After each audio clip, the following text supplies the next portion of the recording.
While I was at the doctor's office, my daughter-in-law brought a cleaning crew to my house and sent me a bill for $50,000.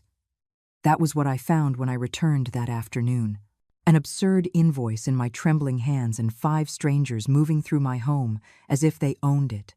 But I discovered something much worse that same night. Jessica hadn't hired any cleaning crew. She had called 5 relatives from her family, foreigners who didn't even speak my language, to move into my house for 3 months, maybe longer. And when I went to her house that night to confront her, with a surprise she never imagined, and she opened the door with that arrogant smile on her face, everything changed forever. But let me tell you from the beginning. That morning, I left early for my routine medical appointment. Normal checkups, blood pressure, blood work, the typical things for a 68-year-old woman trying to stay healthy. I left my house locked, clean, tidy, as always, as it had been for the 40 years I lived there, with my late husband. When I returned around 3 in the afternoon, the front door was wide open. My heart skipped a beat. I thought of a robbery, of intruders. I clutched my purse to my chest and entered slowly, my legs shaking. And then I heard the voices. Laughter. Strange music. The sound of suitcases being dragged across the hardwood floor that I myself had polished for years. I entered the living room and froze. There were 5 unknown people in my house. 5 strangers moving with total freedom, as if the place belonged to them. A woman in her 40s was sitting on my late husband's armchair, eating grapes from my fruit bowl, talking on the phone, and laughing hysterically. A young man was carrying a huge suitcase up the stairs toward the second-floor bedrooms. My bedrooms, where I kept the memories of a lifetime. 2 children were running down the hallway, screaming in a language I didn't recognize. Another man was browsing the shelves of my library, touching my books with dirty hands. I just stood there in the entryway, invisible, like a ghost in my own home. And then I saw her. Jessica, my daughter-in-law, was coming down the stairs with firm steps, dressed as if she owned the place.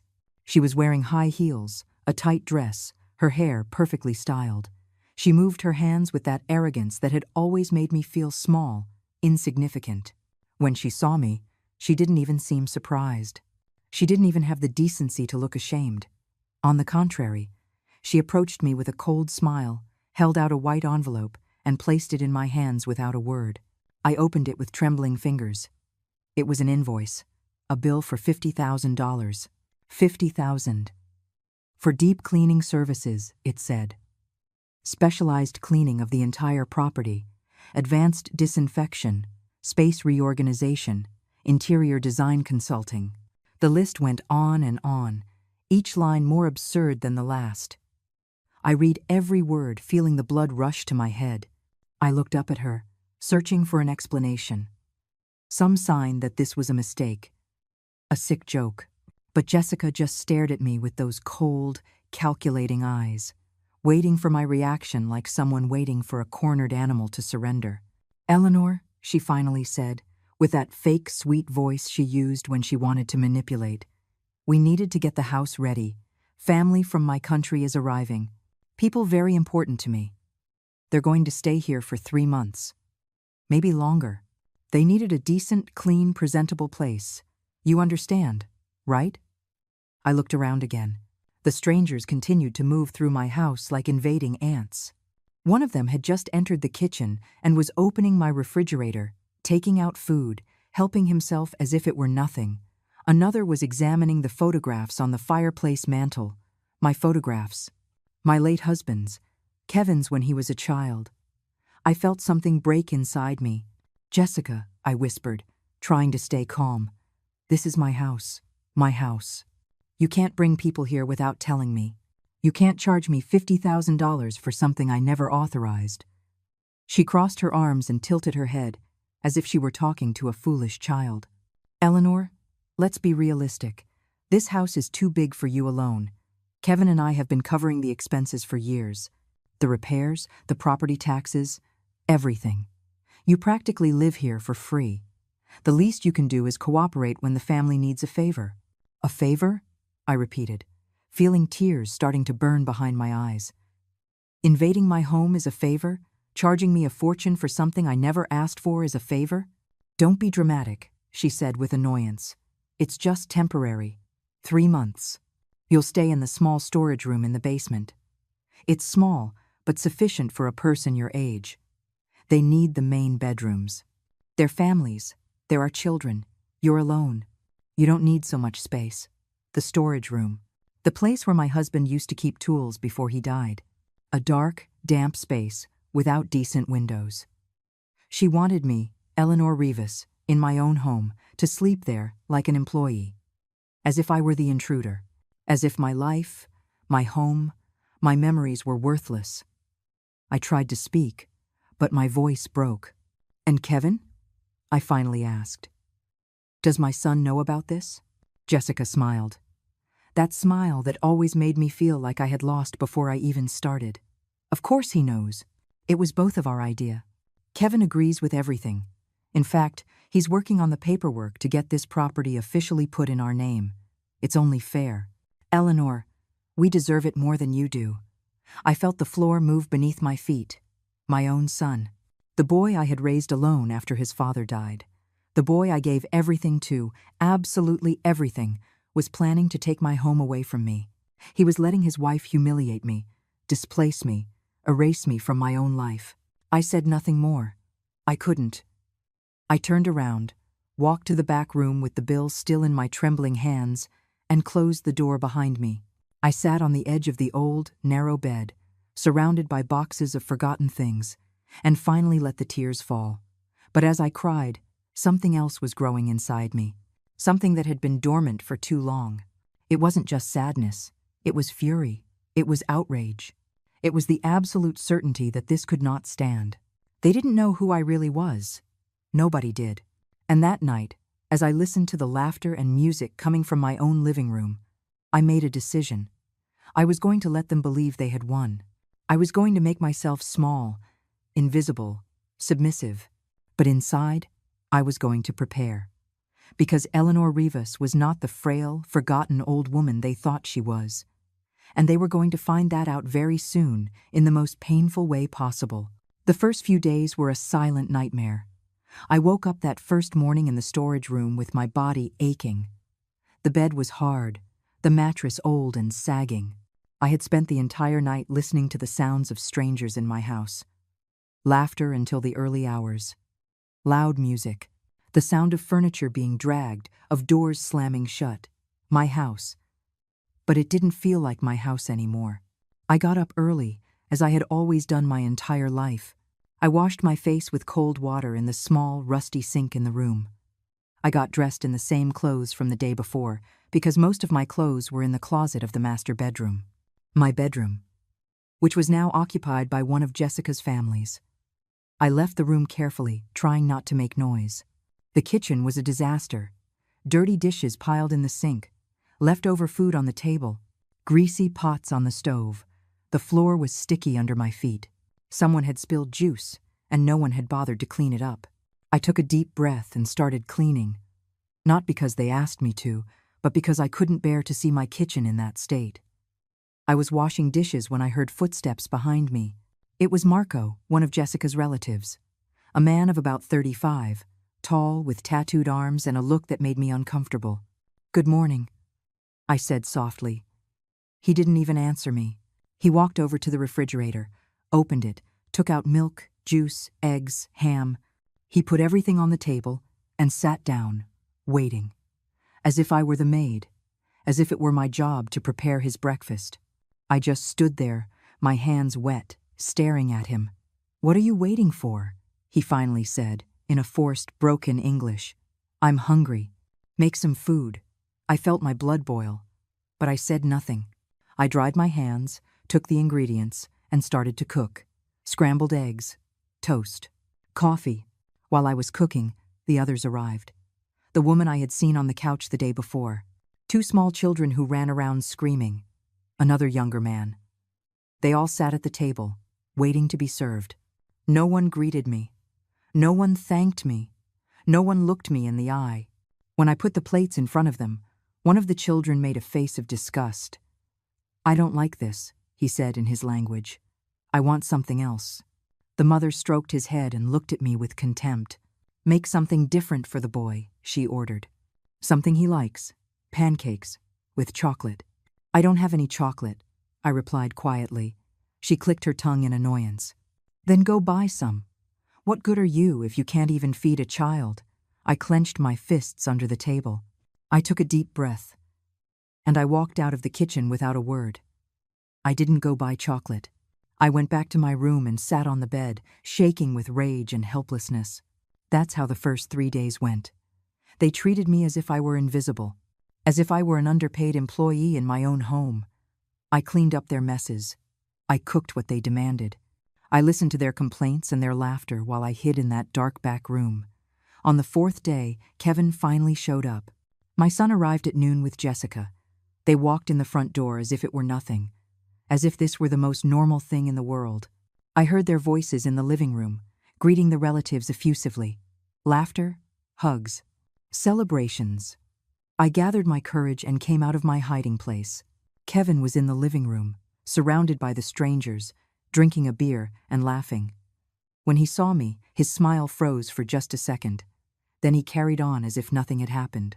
"Mom," he said with an insulting lightness, "how are you? Are you adjusting well?" I approached him, feeling my legs tremble. "Kevin, I need to talk to you, alone." He looked at Jessica. She nodded, as if giving him permission, as if he needed her authorization to speak to his own mother. We walked to the kitchen. I closed the door behind us. "Kevin, this can't go on," I said, trying to keep my voice steady. "These people treat me like an employee. They've kicked me out of my own bedroom. They're charging me $50,000 for something I never authorized. This is my house. The house your father and I bought. The house where we raised you." He sighed. That tired, annoyed sigh he used when he didn't want to deal with something. "Mom, don't exaggerate. It's only for 3 months. Jessica needed to help her family. They're foreigners, they have nowhere to go. You have plenty of space." "Plenty of space," I repeated, incredulous. "They have me sleeping in the storage room, in my own house." "It's temporary," he said, dismissing it with a wave of his hand. "Besides, Mom, let's be honest. This house is too big for you. You can't maintain it alone. Jessica and I have been paying for the repairs, the taxes, everything. You barely have any income.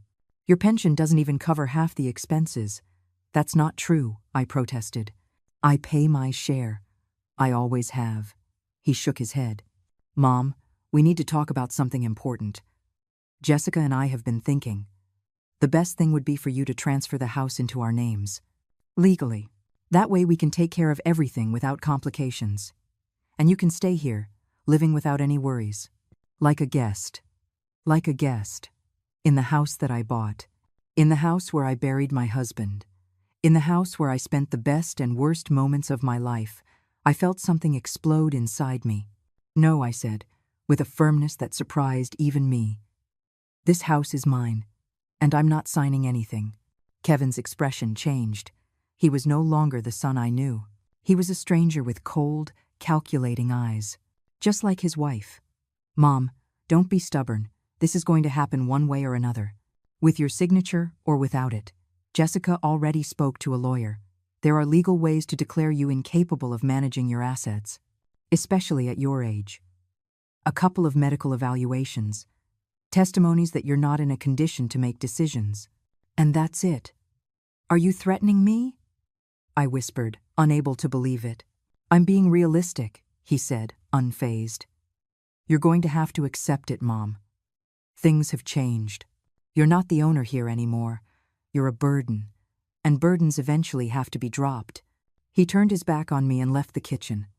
I stood there, alone, feeling the tears roll down my cheeks. That night, while everyone was eating dinner and laughing in the dining room, I stayed in the storage room. I didn't eat. I couldn't. The lump in my throat was too big. But as I sat there in the darkness, something began to change inside me. The sadness was giving way to something stronger, more dangerous, fury, and an absolute determination that Kevin and Jessica were going to regret every word, every humiliation, every second they made me feel invisible, because they didn't know who they were messing with. I picked up my phone, I turned it on, and I started making calls. Calls I hadn't made in months. Calls that were going to change everything. First, I called my lawyer.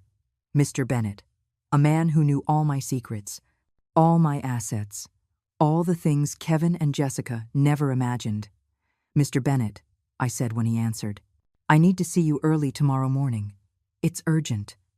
And bring all the documents for the properties, the 4 plots of land, the investments, the bank accounts, everything. He was silent for a moment. Are you all right, Eleanor? He asked with genuine concern. No, I replied, my voice breaking. But I'm going to be. Tomorrow we start fixing this. I hung up and took a deep breath. They wanted to play dirty. They wanted to take everything from me. They wanted to erase me. But I had been keeping secrets for years. Years of protecting a fortune that not even my own son knew about. And now, it was time to use every card I had hidden. Because Eleanor Rivas was tired of being stepped on. And when a woman like me decides to fight back, the whole world trembles. The next morning, I left the house before dawn. I didn't tell anyone. I didn't ask for permission. I simply got dressed in the few clothes I had in that miserable room, grabbed my purse, and left through the back door like a thief in my own home. The cold morning air hit my face. I took a deep breath. For the first time in days, I felt like I could completely fill my lungs. I walked 3 blocks to the main avenue and hailed a cab. I gave the address of the law firm downtown, the tall glass building where Mr. Bennett had his office on the 12th floor. The entire ride, I kept my hands clenched in my lap. My heart was pounding. It wasn't fear. It was something different. It was the anticipation of someone who knows they are about to change the entire game. I arrived at the building at 7 in the morning. Mr. Bennett was already waiting for me in his office. He was a man in his 60s, elegant, with perfectly combed gray hair and impeccable suits. He had been my lawyer ever since my husband passed away 12 years ago. Eleanor, he said with a warm smile when I entered. But the smile faded when he saw my face. What happened? I sat down across from his desk and told him everything. Every detail. The invasion. The strangers. The absurd bill. The storage room. Kevin's threats. The intention to take my house. The hurtful words. Everything. He listened in silence, his brow furrowing more and more. When I finished, he leaned back in his chair and sighed deeply. Eleanor, this is serious. Very serious. What they are doing constitutes elder abuse, extortion, trespassing. There are multiple crimes here. I know, I replied, my voice firm. That's why I'm here. I need you to help me protect myself. And I need them to understand they made a huge mistake. Mr. Bennett opened one of his desk drawers and took out a thick folder. He placed it on the desk between us. Good. Then let's review exactly what Eleanor Rivas really owns. He opened the folder and began taking out documents, one after another, deeds, titles, bank statements, investment certificates. Property 1, he began. The house where you currently live, valued at $450,000, fully paid off, in your name only. I nodded. Property 2, the commercial lot in the Northern Industrial Zone, 3,000 square meters, valued at $600,000. Currently leased to a logistics company, generates a monthly income of $4,500. I kept nodding. Property 3, the apartment building in the Maplewood neighborhood, 6 units, valued at $800,000, 5 units rented, approximate monthly income of $7,000. I felt a small smile begin to form on my lips. Property 4, the beachfront lot, 2 hectares, valued at $1,200,000, currently undeveloped but with approved building permits. Mr. Bennett paused and looked me directly in the eye. And then there are the investments. Government bonds for $300,000, mutual funds for $500,000, diversified stocks for another $200,000, and savings accounts for $150,000. He added it up mentally and said the figure I already knew, but had never said aloud. Eleanor, your total net worth is approximately $4 million. You are a very wealthy woman, and your son has no idea. He has no idea, I repeated softly, because I never told him. Because after his father died, I watched Kevin start to change. How he became ambitious, materialistic, how he chose Jessica precisely because she fed that ambition. I watched them start to spend more than they had, how they went into debt, how they always expected me to bail them out. Why did you never ask me to reveal this to him? Mr. Bennet asked with genuine curiosity. Because I wanted to see who my son really was. I wanted to know if he loved me for who I am or for what I have. I lived simply on purpose. With my modest pension, with my humble home, I wanted Kevin to see me as a mother who needed his support and his love, not as an inheritance to be collected. I paused, feeling my voice break. Now I have my answer. My son sees me as an obstacle, as something to be eliminated to get his hands on the little he thinks I have. Mr. Bennet closed the folder and steepled his hands on the desk. What do you want to do, Eleanor?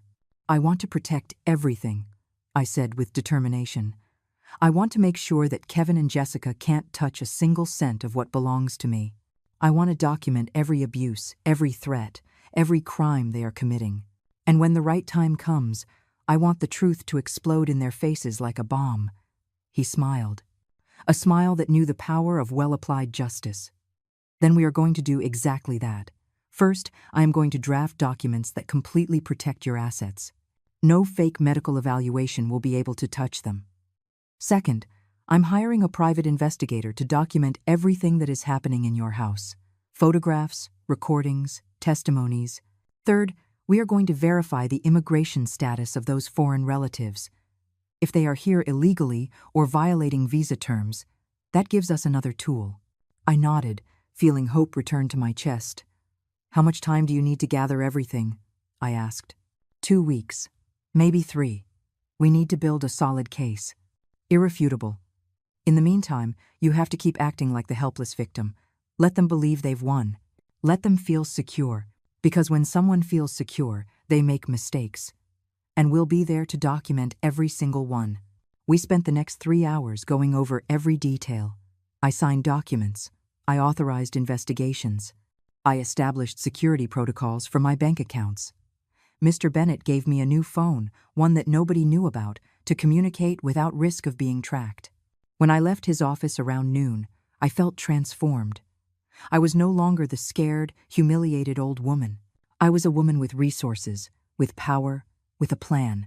I returned to the house in a cab. When I walked in the front door, everything was exactly as I had left it. Disorder, noise, cows. Marco was sprawled on the couch watching television. He saw me come in and didn't even greet me. "Where were you?" he asked accusatorily. "There was no breakfast made. The kids are hungry." "I had to go out," I replied softly, submissively. "A doctor's appointment." He snorted in contempt. "Next time, give a warning.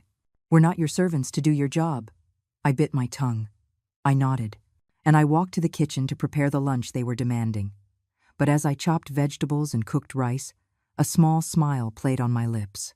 They didn't know that every insult, every humiliation, every abuse was being documented, that the private investigator was already on his way, that the hidden cameras were going to be installed that very night while they all slept, that Eleanor Rivas was no longer alone and defenseless, that the woman they were trampling on was actually the owner of an empire they couldn't even imagine, and that very soon, they were going to pay for every second of pain they caused me.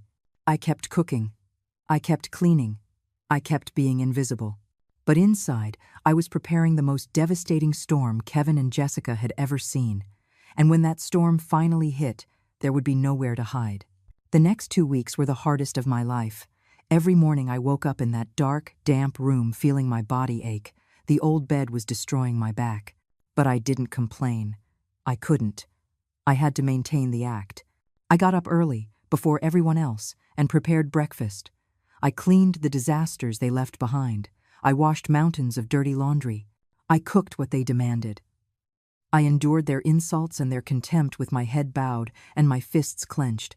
But every night, when everyone was asleep, I sat in that room with the phone Mr. Bennet had given me and reviewed the reports he sent.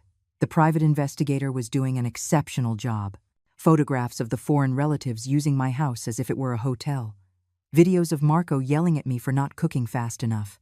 Audio recordings of Jessica on the phone with her friends, laughing at me, calling me a useless old woman, saying that soon the house would be hers and she would throw me in a cheap nursing home.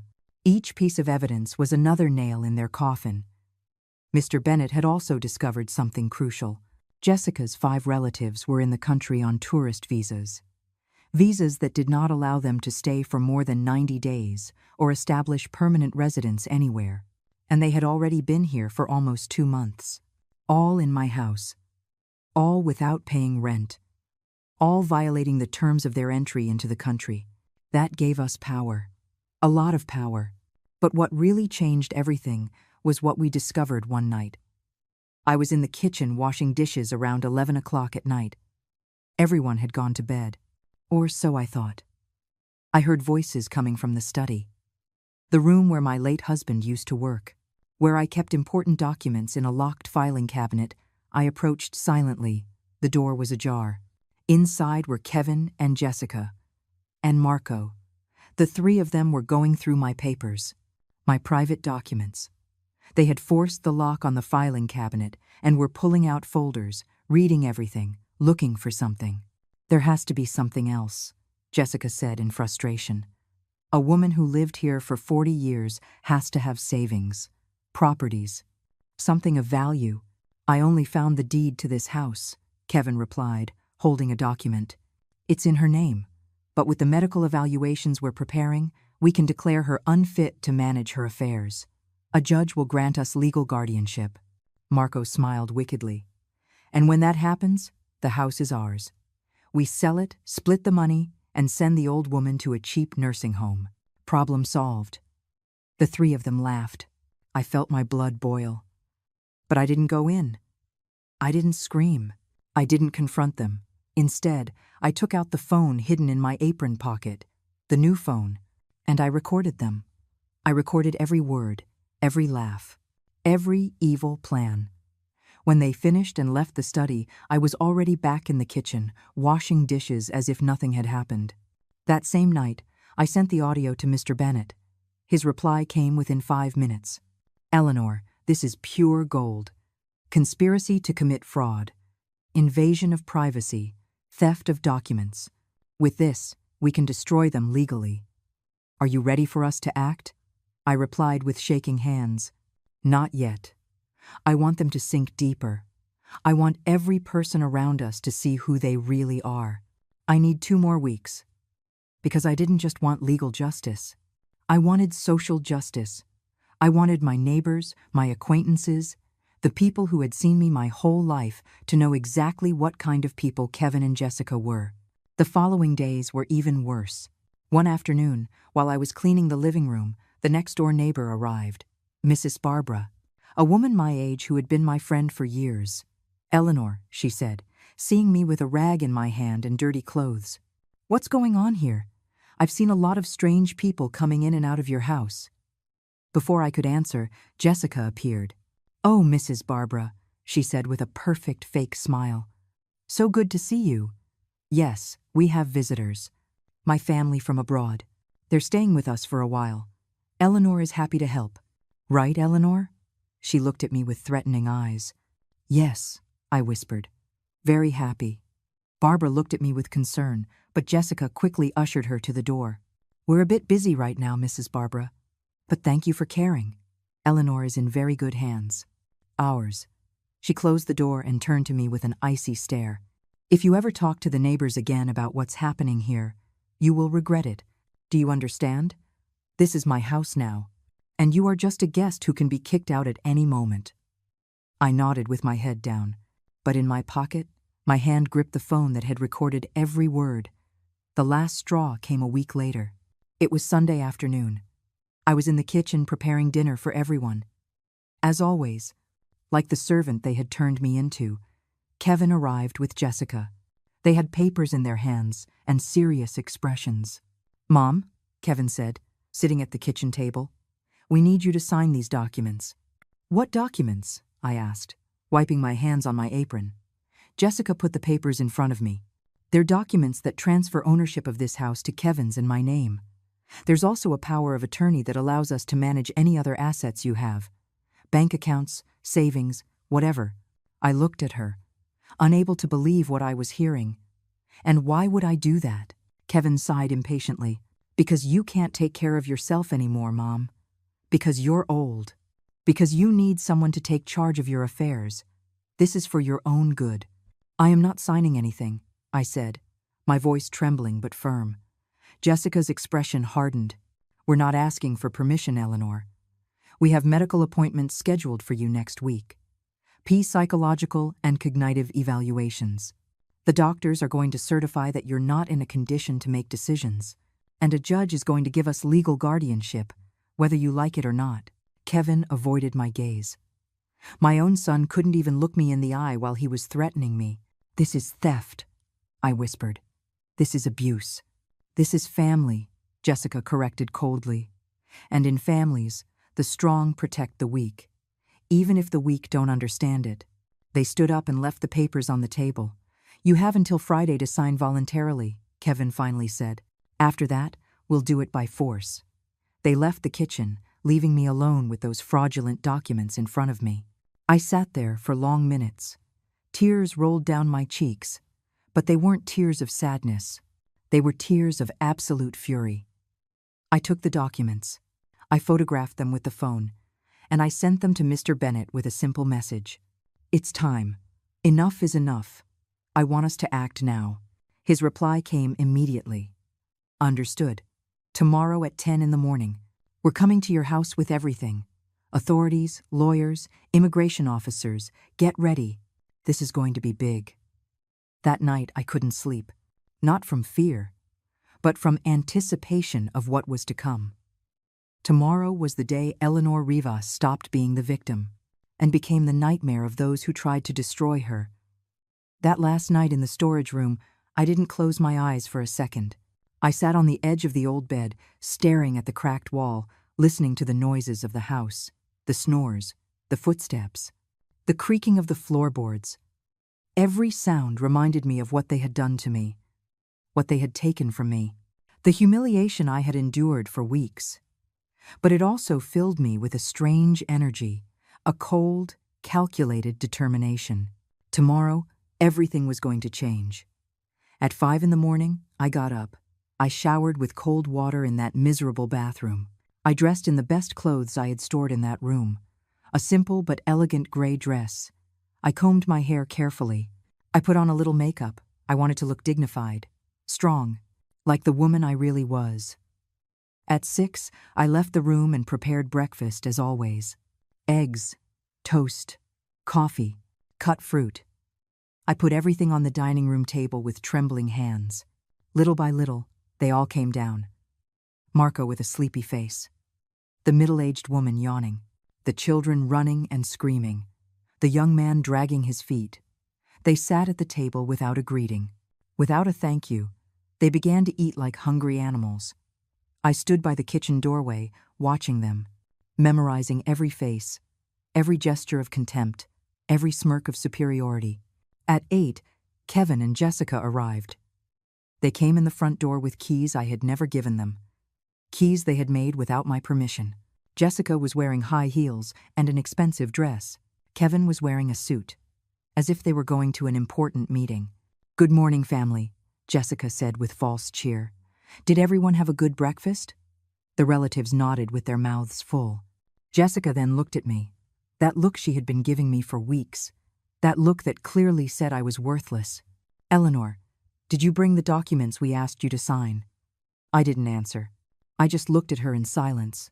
Her expression hardened. "Eleanor, I asked you a question. Did you bring the documents?" "I am not signing anything," I finally said, my voice calm. Silence fell over the dining room. Everyone stopped eating. Everyone looked at me. Kevin got up from the table. "Mom, don't start. We already explained that this is going to happen anyway. You can make this easy, or you can make it hard. You decide." "I've already decided," I replied, "and my decision is no." Jessica let out a dry, humorless laugh. How pathetic. Look at the old woman getting brave. As if she has any power here. As if she could do anything to stop us. She walked toward me with slow, menacing steps. "Listen to me carefully, Eleanor. Today at 11, we have an appointment with the lawyer. You are coming with us." You are going to sign those papers, and if you don't do it voluntarily, we will use the medical reports we've already prepared. We'll prove you're ill, that you can't take care of yourself, that you're a danger to yourself, and a judge will give us total control over your life." She got so close I could feel her breath on my face. "And after that, we're going to put you in the cheapest nursing home we can find. A place where no one will visit you, where no one will remember you, where you'll die alone and forgotten. Because that's what you deserve." The others at the table laughed. Marco clapped. Kevin stared at the floor, cowardly as always. I took a deep breath. I looked at the clock on the wall. 9:30. 30 more minutes. I just needed to hold on for 30 more minutes. "All right," I said softly. "I'll go with you. I'll do what you ask." Jessica smiled triumphantly. "That's more like it. I knew you'd eventually understand your place."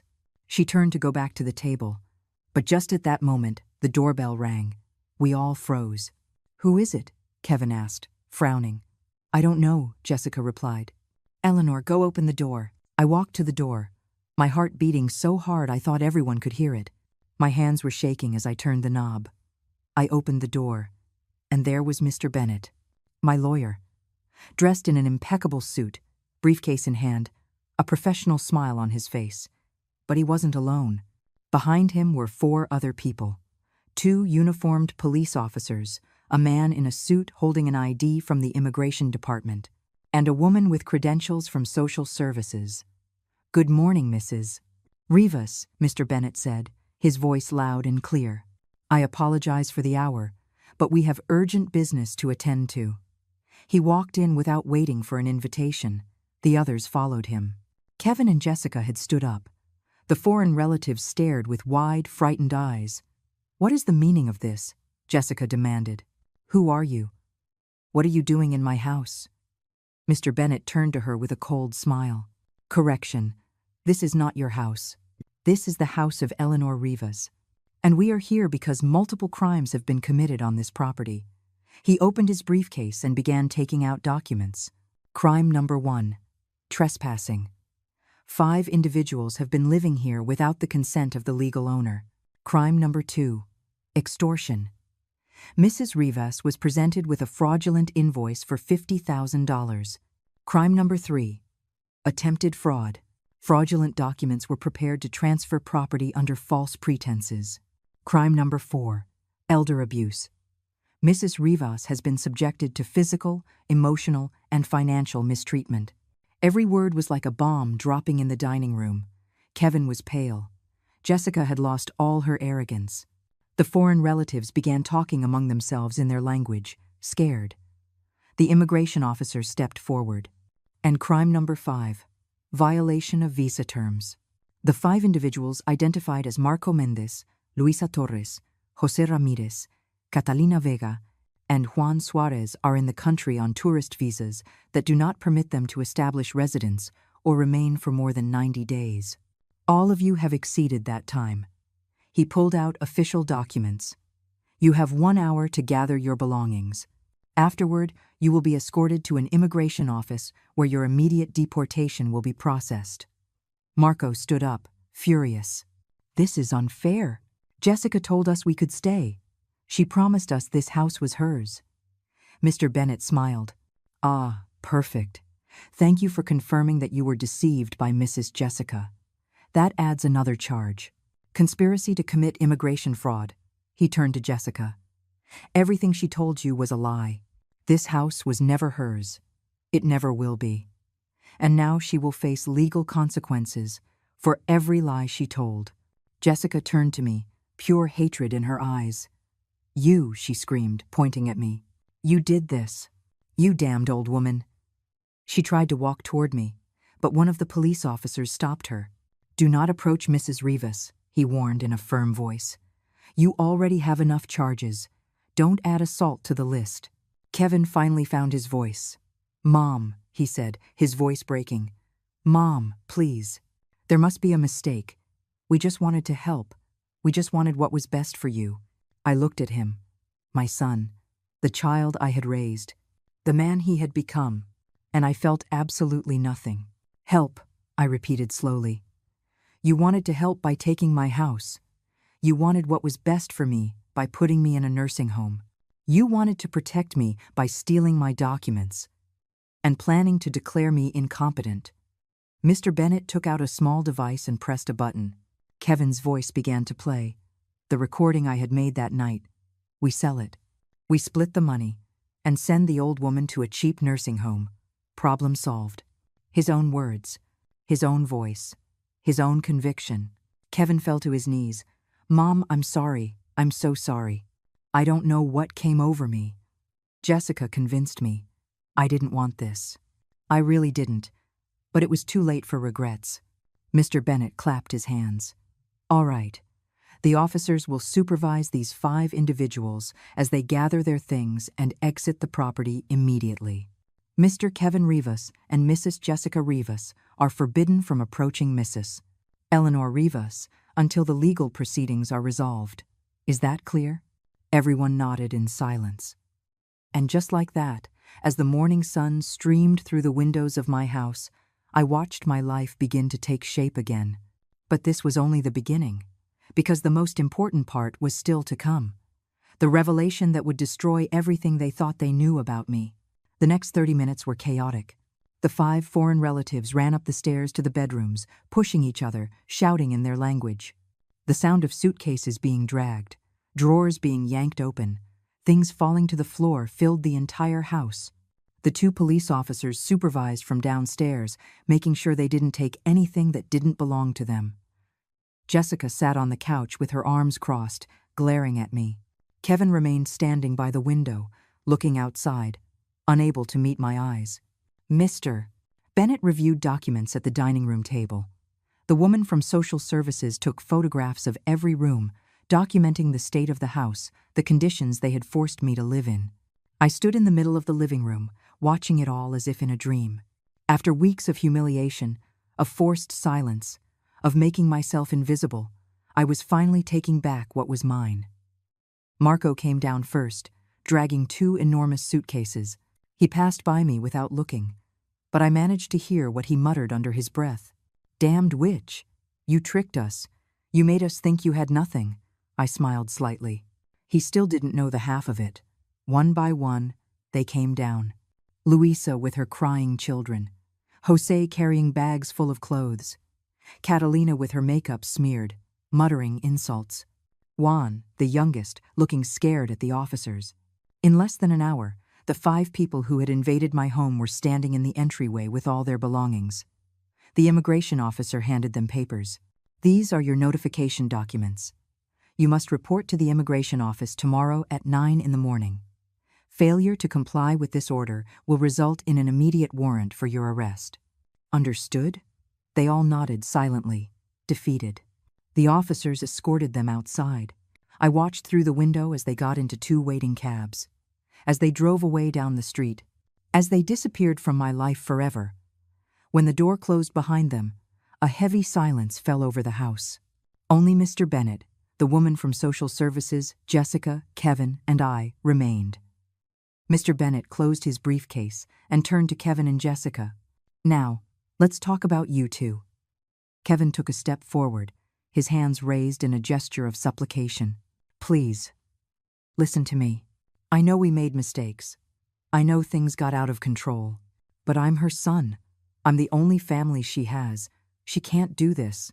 She can't destroy our relationship over a misunderstanding. A misunderstanding, I repeated, feeling the rage rise in my throat again. You call forcing me to sleep in a storage room a misunderstanding? Kicking me out of my bedroom? Treating me like an employee in my own house? Planning to steal everything I own? That was Jessica's idea, he said, pointing at his wife. She convinced me. She told me it was the right thing to do. I just wanted to help. I just wanted to make sure you were well taken care of. Jessica shot up from her seat. Don't you dare blame me, she screamed. You agreed to everything. You signed the papers. You found the doctors for the fake evaluations. Don't you dare play the victim now. Ah, perfect, Mr. Bennett said, pulling out a small recorder. Thank you for confirming that you both actively participated in the attempted fraud. This makes the legal process much easier. Jessica turned pale as she realized what she had just admitted. Mr. Bennett continued in a cold, professional voice. Kevin Rivas, Jessica Rivas, you are being officially notified of multiple charges: attempted fraud, extortion, elder abuse, falsification of medical documents, theft of private property. You will receive legal summons in the coming days. I strongly advise you to hire a good lawyer. You're going to need one. He paused and looked at them directly. And you are forbidden from approaching Mrs. Eleanor Rivas, calling her, contacting her in any way, or attempting to enter this property. If you violate this order, you will be arrested immediately. Kevin looked at me, his eyes full of tears. Mom, please, forgive me. I didn't want it to come to this. Please, tell me what I can do to fix it. Anything. I'll do anything. I looked at him in silence for long seconds. This man begging for my forgiveness. This man crying and kneeling. He was the same one who had planned to declare me incompetent. The same one who had let his wife humiliate me. The same one who had said he would throw me in a cheap nursing home where I would die alone and forgotten. There is nothing you can do, I finally said, my voice calm but firm. You broke something that can't be repaired. You killed the love I had for you. And there's no fixing that. Mom, don't say that. Please. I'm your son. Your only son. You were my son. I corrected him. But the Kevin I knew died a long time ago. The man standing in front of me is a stranger who only sees me as money. Jessica finally exploded. All of this for a damned house, she screamed furiously. An old, ugly house that isn't even worth that much. I don't know why we're humiliating ourselves for this. It's not worth it. Mr. Bennett smiled. It was a smile that knew the power of well-chosen words. Ah, Mrs. Jessica, that is precisely your mistake. You assumed Eleanor only had this house, that she was a poor old woman living on a miserable pension, that she was worthless. He took another folder from his briefcase. Allow me to correct that impression. He opened the folder on the table and began taking out documents, one after another. This house, indeed, is worth $450,000, but Eleanor also owns a commercial lot in the industrial zone valued at $600,000, an apartment building in Maplewood valued at $800,000, a beachfront lot valued at $1,200,000. With every figure he mentioned, Kevin and Jessica's eyes grew wider and wider.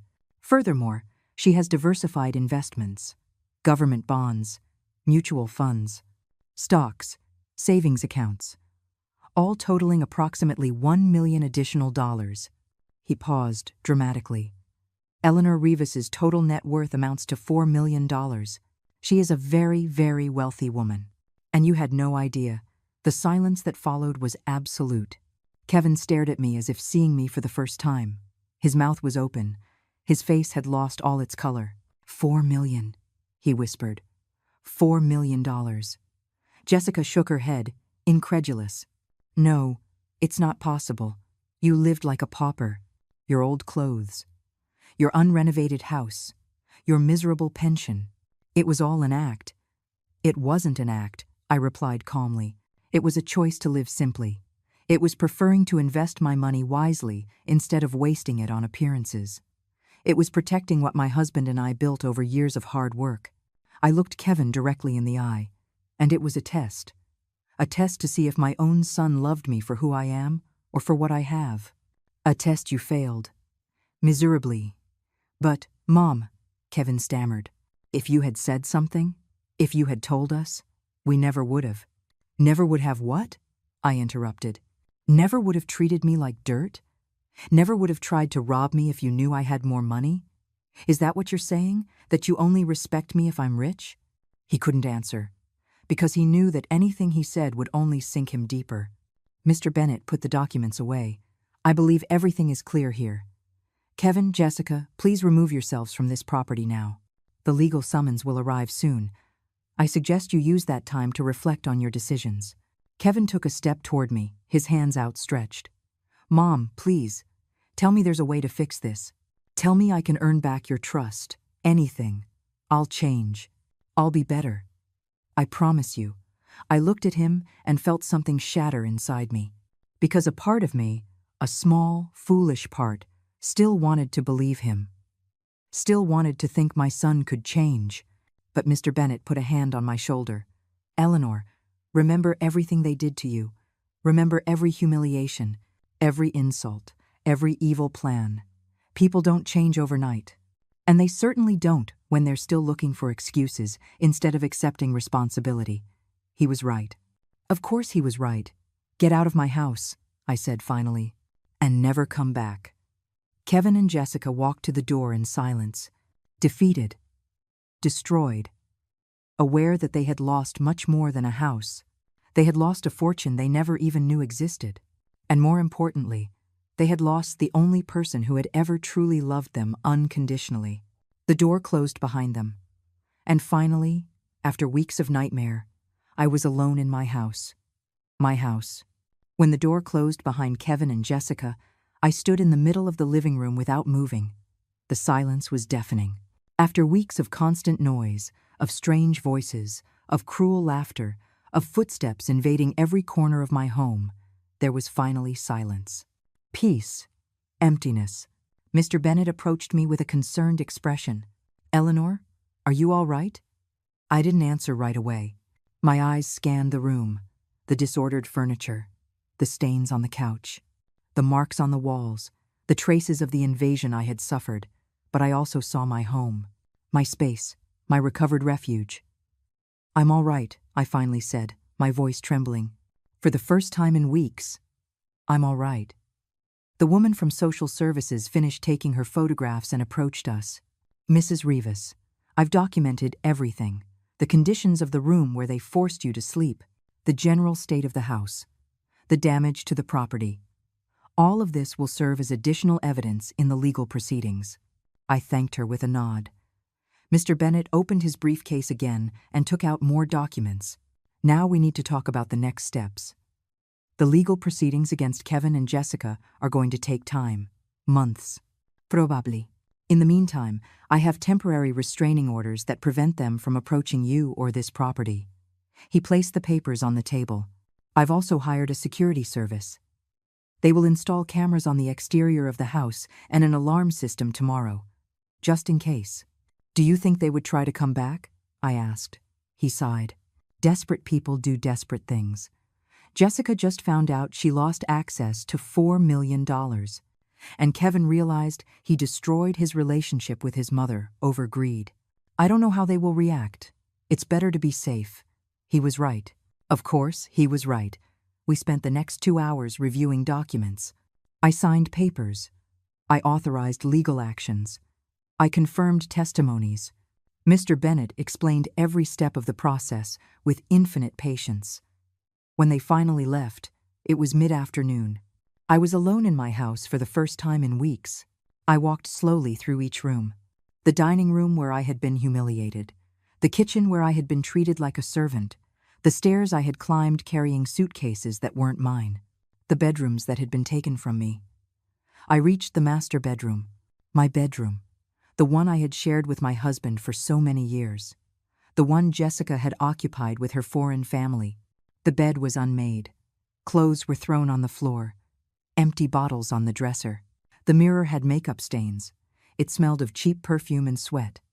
I sat on the edge of the bed and finally let the tears fall. They weren't tears of sadness. They were tears of release.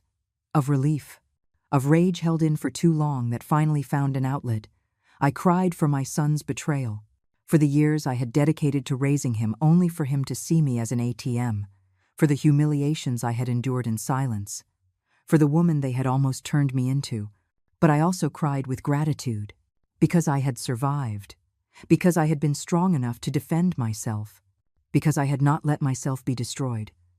When the tears finally dried, I stood up and began to clean. I stripped the sheets from the bed and stuffed them into trash bags. I didn't want them. I didn't want anything they had touched. I opened the windows wide to let in the fresh air. I sprayed disinfectant on every surface. I cleaned the mirror. I gathered all the trash they had left behind. I worked for hours, until my arms and back ached, until the bedroom smelled like my bedroom again, until I could recognize it as my space again. When I finished, it was night. I was exhausted but satisfied. I took a long bath in the master bathroom tub. Hot water, bath salts, lit candles, all the little luxuries I hadn't allowed myself for weeks. I put on my favorite nightgown, the one that had been stored in a box in the storage room. I got into my bed with clean sheets that smelled like lavender, and for the first time in weeks, I slept deeply. No strange noise, no fear, no humiliation. I slept in my house, in my bed, as the owner I had always been. The following days were strange. I woke up early as always, but there was no one to cook for. There were no messes to clean, no insults to endure. There was only silence, and space, and freedom. Little by little, I got my routine back. I made my own breakfast without rushing. I drank coffee in the garden watching the sunrise. I read the books I hadn't been able to read. I listened to music at a moderate volume. I tended to the plants that had been trampled. The house began to feel like home again. But the legal process continued. Mr. Bennett called me every other day with updates. Kevin and Jessica had hired a lawyer. They were trying to negotiate. They want to reach an out-of-court settlement to avoid criminal charges. No, I told him every time he suggested considering it. I want them to face the full consequences of what they did. No settlement is possible. A week after the eviction, I received a letter. It was from Kevin, handwritten, 5 pages of apologies, of pleas, of promises to change. I read every word, feeling absolutely nothing, because words on paper didn't erase what he had done. Empty promises didn't heal the betrayal. Late apologies didn't bring back the shattered trust. I put the letter in a drawer and didn't reply.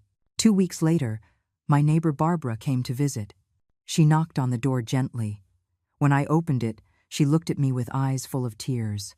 "Eleanor," she said, hugging me, "I heard what happened. The whole neighborhood is talking about it.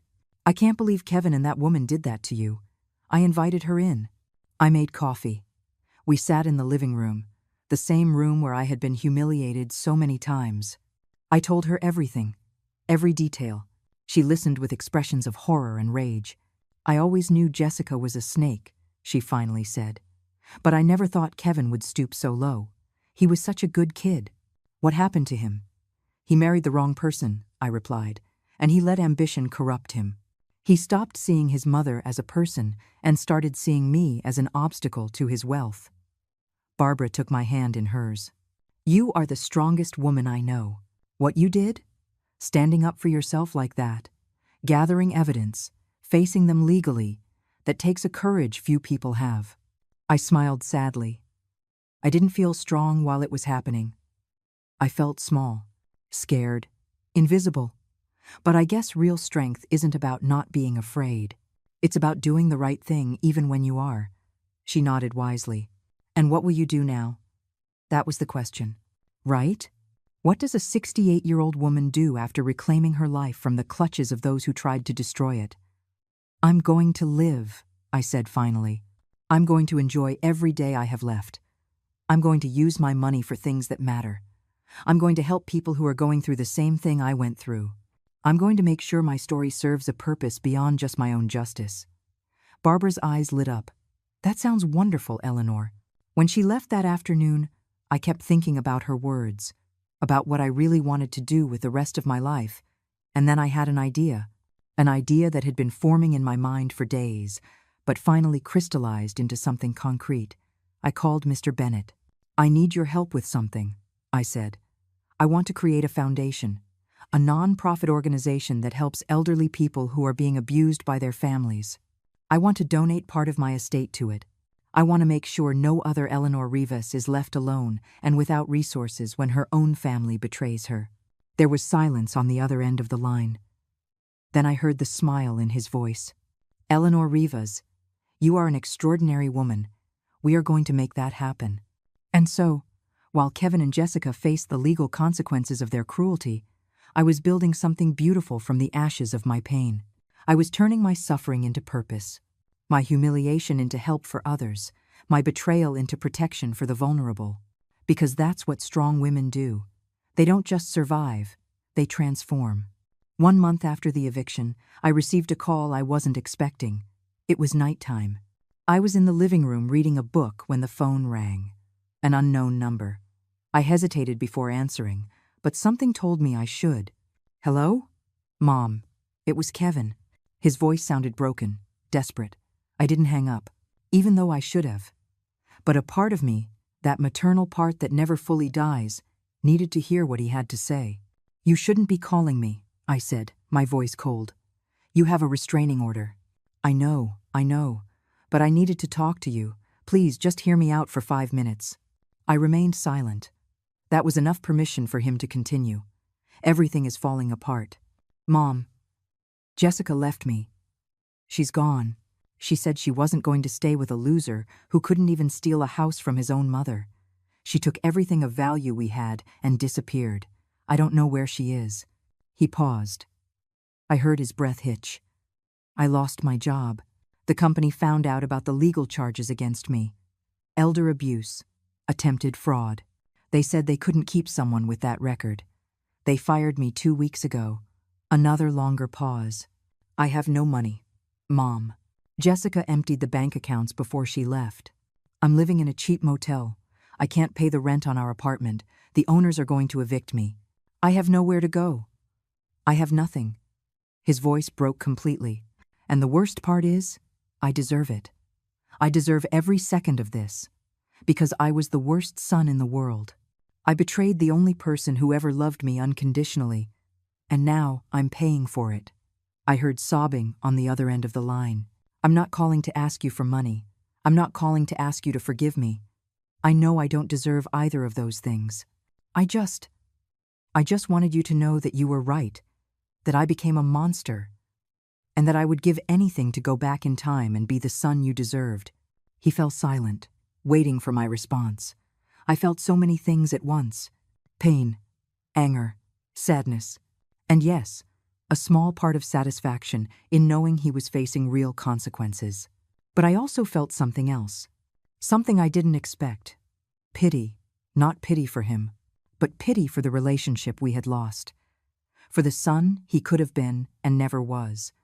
For the years wasted on ambition and greed when we could have had love and family. Kevin, I said finally, I appreciate you calling. I appreciate that you recognize what you did, but that doesn't change anything. You still broke my trust. You still humiliated me in my own home. You still plan to steal everything I have. I know, he whispered. And even though you're suffering now, even though you're paying the consequences, that doesn't mean I have to rescue you. All your life, I rescued you. I gave you everything. I protected you from your own mistakes, and that only turned you into someone who expected I always would. My voice grew firmer. It's time for you to learn to save yourself. It's time for you to face your life without expecting me to solve your problems. Because if I rescue you now, you will learn nothing. And you will do the same thing again as soon as you get the chance. Mom, please. No, Kevin. The answer is no. You are going to have to find your own way. You are going to have to rebuild your life on your own. And maybe, just maybe, if you prove over years that you have truly changed, if you prove to me with actions and not just words that you've become a different person, then we can talk about rebuilding some kind of relationship. I paused. But that will take years. Not months. Not weeks. Years of real change. And until then, don't call me again. Don't try to contact me. Don't show up at my house. Respect the restraining order and let us each rebuild our lives separately. There was a long silence. I love you, Mom, he finally said, his voice broken. I know I have no right to say it after everything I've done. But it's true, and I'm sorry. I'm so sorry. He hung up before I could reply. I sat there with the phone in my hand for long minutes. Tears rolled down my cheeks, but this time, they weren't tears of rage or pain. They were tears of closure, of acceptance, of letting go of something that needed to be let go. Because loving someone doesn't mean you let them destroy you. And being a mother doesn't mean sacrificing yourself into non-existence. Sometimes the greatest love is saying no. It's setting boundaries. It's allowing people to face the consequences of their actions so they can grow. In the following days, I moved forward with my plans. Mr. Bennett and I met with accountants, nonprofit lawyers, and social workers. We designed the entire structure of the foundation I wanted to create. It would be called the Eleanor Foundation, a simple but powerful name. Its mission would be threefold. First, to provide free legal counsel to elderly individuals who were being abused by their families. Second, to offer temporary shelter for those who needed to escape dangerous situations. Third, to educate the community about the rights of seniors and how to recognize signs of abuse. I donated $500,000 as seed money. It was a significant amount, but I knew it could make a real difference in the lives of many people. We hired an executive director, a brilliant woman named Catalina, who had worked for years in social services and understood the problems we wanted to tackle deeply. We rented a small but dignified office downtown. We hired 2 lawyers, 3 social workers, a receptionist, an accountant. The Eleanor Foundation opened its doors 3 months after my own nightmare. On opening day, we invited the media, journalists, community leaders, government officials. I gave a speech in front of all of them. I told my story without shame, without hiding details, because I knew my vulnerability could be strength for others. I stood in front of that group of strangers and said the words I had been holding on to for months. My name is Eleanor Rivas. I am 68 years old, and I was a victim of abuse by my own son and daughter-in-law. They stripped me of my dignity. They treated me like trash. They tried to steal everything I had. I saw tears in the eyes of some people in the audience. But I survived. And I didn't just survive. I thrived. I reclaimed my life. I defended my rights. And now I am using my experience and my resources to help others who are going through the same thing. My voice grew steady. Because elder abuse is a silent epidemic. It happens behind closed doors. It happens in families that look normal from the outside. It happens when ambition and greed overtake love and respect. I looked directly at the cameras. If you are being abused by your family, I want you to know that you are not alone, that you have rights, that you deserve dignity and respect, no matter your age, and that there is help available. The Eleanor Foundation is here for you. The applause that followed was deafening. After the speech, people approached me, some crying, some sharing their own stories, some simply wanting to thank me for having the courage to speak out. One woman in particular stuck in my memory. She was in her 70s. Hunched over, with sad but determined eyes. My daughter is trying to declare me incompetent, she told me in a low voice. She wants to take my house. She says I can't take care of myself, but I'm perfectly fine. She just wants to sell my property and keep the money. I took her hands in mine. Come to our office tomorrow, I said. We are going to help you. We are going to make sure that what almost happened to me doesn't happen to you. She cried with relief. And I knew in that moment that every second of pain I had endured was worth it. Because that pain had been transformed into purpose, into help, into hope for others. The following weeks were a whirlwind of activity. The Eleanor Foundation began taking cases, dozens of them.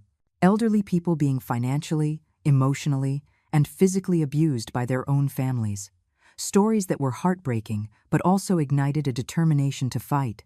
We won our first legal case, a 75-year-old woman whose son had forged her signature to transfer her house to himself. We recovered the property. The son faced criminal charges. Then we won another, and another, and another. The foundation began to grow. More donations came in from people who heard about our mission.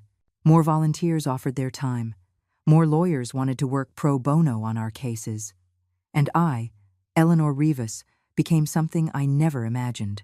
A voice, an advocate, a symbol of resistance against abuse. But more importantly, I became the woman I was always meant to be.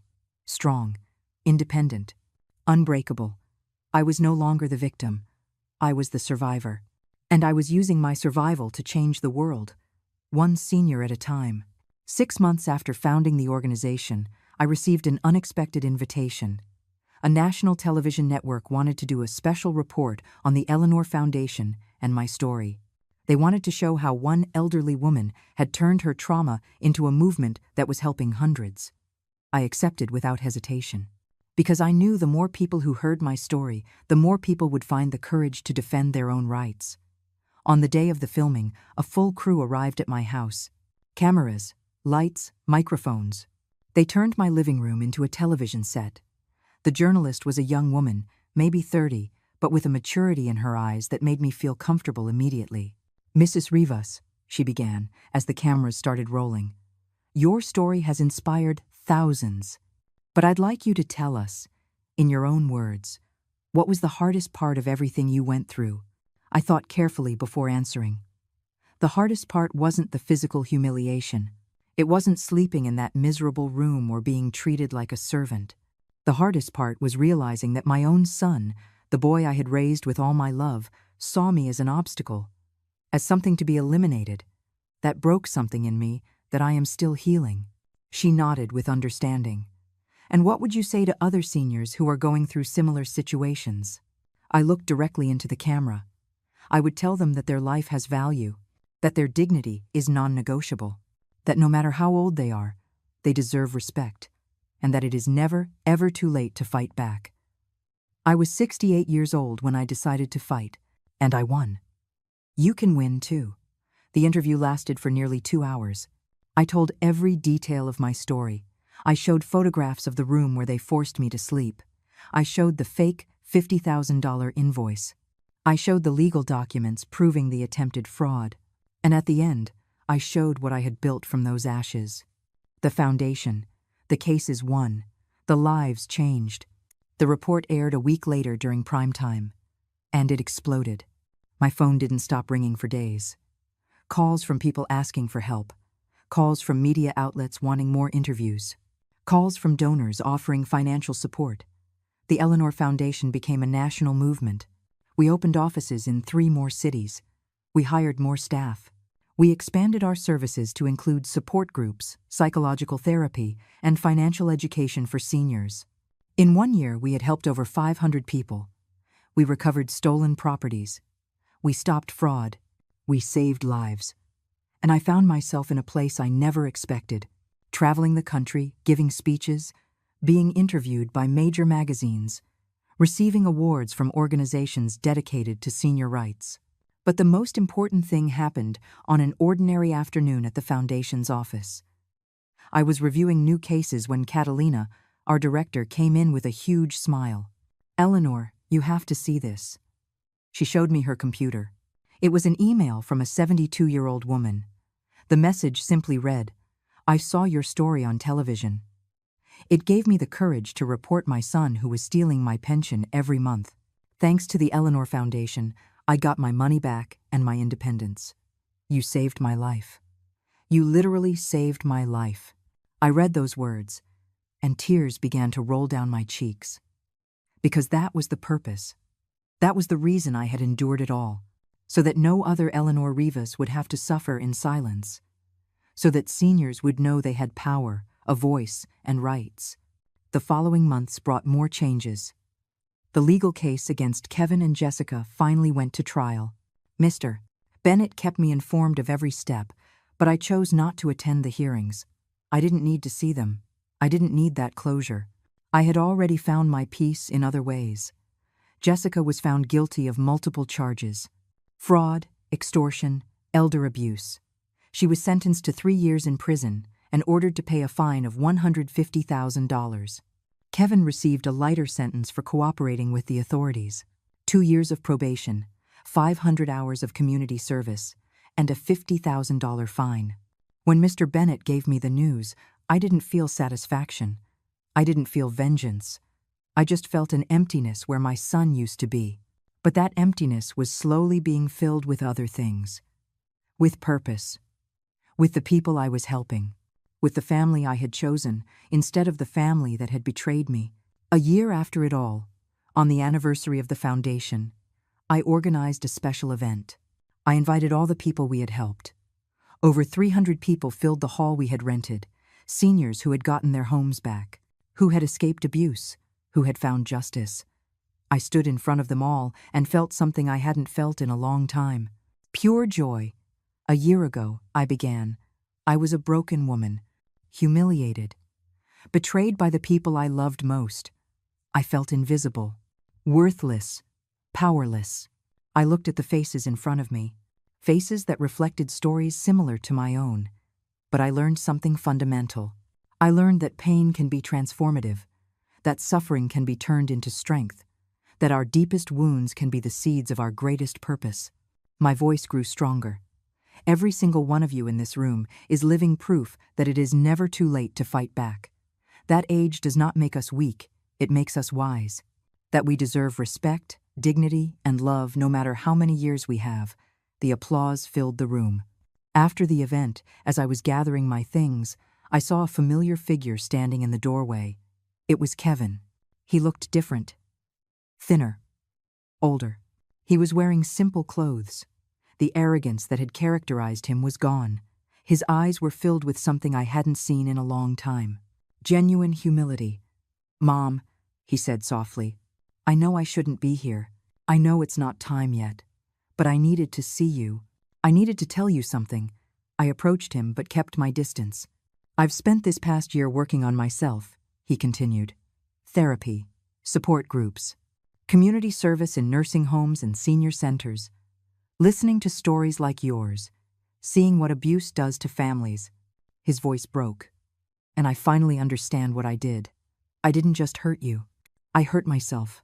I lost the most important person in my life because of stupid greed. And there isn't a day that I don't regret it."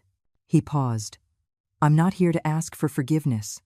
I know I don't deserve it. I'm here to tell you that I'm proud of you, of what you've built, of how you took your pain and turned it into something beautiful that is helping so many people. You are the strongest woman I know, and I'm sorry it took me so long to see it." I looked at him for long seconds. This man who had been my son, who had caused so much pain, but who now, perhaps, was beginning to understand. "Kevin," I said finally, "I appreciate your words. I really do. But I'm still not ready to let you back into my life. Maybe someday. Maybe with more time and more real change, but not today." He nodded, tears in his eyes. "I understand, and I respect that. I just wanted you to know that I'm going to keep working on myself. Not to get you back, because maybe that will never happen, but because it's the right thing to do, because I owe it to myself and to your memory." He turned to leave, but stopped. "And Mom, one last thing. Thank you. Thank you for not rescuing me when I was at rock bottom, because that forced me to learn how to rescue myself. It was the hardest and most important lesson of my life." He left before I could answer. I stood there, feeling complicated emotions: pain, hope, sadness, possibility. Maybe someday we could rebuild something. Maybe not. But that was no longer my responsibility. My responsibility was to myself, and to the hundreds of people who depended on the Eleanor Foundation. That night, back in my house, in my bed, in my reclaimed home, I reflected on the whole journey. I had lost a son, but I had gained a purpose. I had been betrayed, but I had found my strength. I had been humiliated, but I had risen stronger than ever. And I understood something fundamental. Life isn't about avoiding pain. It's about what you do with that pain when it comes. You can let it destroy you, or you can use it as fuel to build something greater than yourself. I chose to build, and in the process, I found myself, the real Eleanor Rivas. Not the mother who sacrificed herself into non-existence, not the victim who swallowed humiliations in silence, but the powerful, dignified, and unbreakable woman who had always been there, just waiting to be set free. I closed my eyes that night with a smile on my lips, because finally, after 68 years of life, I had learned the most important lesson of all. Never underestimate the power of a woman who decides to defend what is hers. Because when we remove the chains that others have placed on us, we are unstoppable. And that is the story I want the world to remember. Not the story of my betrayal, but the story of my transformation. The story of how Eleanor Rivas refused to be erased, and instead became a light for others walking in the darkness.